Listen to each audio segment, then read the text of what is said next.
What did you see from Rui maybe that you kind of liked from him?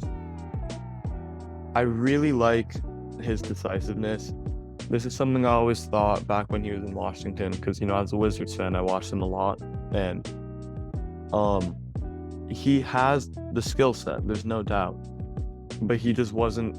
He wasn't always in the right place. He wasn't always getting the ball and like doing something fast. And this team also has a lot of the right kind of players to utilize him.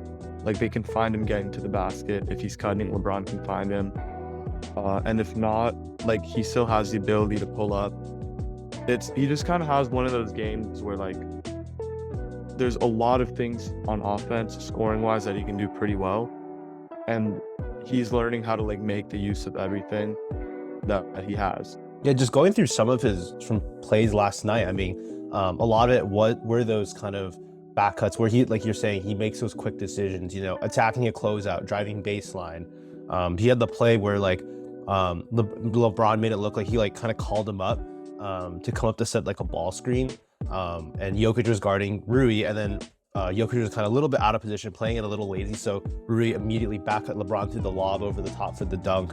Just like really quick decisions like that. I think the Rui trades really worked out for them. My thing with him, like I'm not a huge Wizards guy. I haven't really watched a ton of them.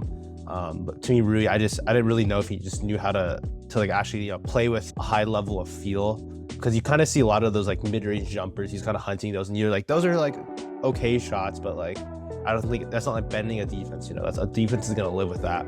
But I think the kind of the other part of this game, the quick decision making, using his body, using his physicality, that's really coming out.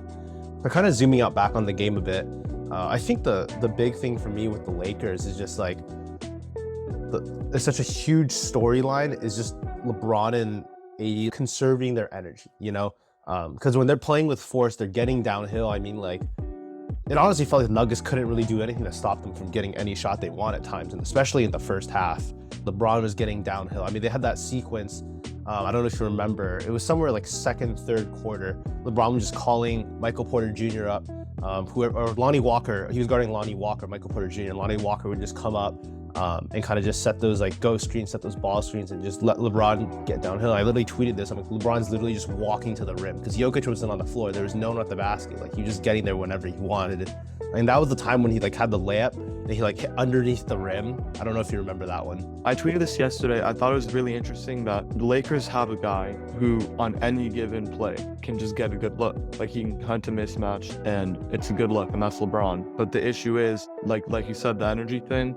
It's rough because there's not a lot he can do about it. At a certain point, you just are this age and he can't always exert like that. But when he is hunting those mismatches, it's like you said, it's like he's just calling up someone to guard him. And usually they can't, because even if he can't do it consistently for a whole game, like when he's getting downhill, almost no one on Denver can stay in front of him. Like, I guess Aaron Gordon, but he's one of the best ever at getting the matchup he wants. And so when he gets Michael Porter, like you said, or even a small on him, like maybe somehow Jamal Murray gets switched onto him, he's really good at making those situations. And once he gets in that situation, usually it's 2 points. But yeah, like you said, it's just hard for him to do that consistently at this point.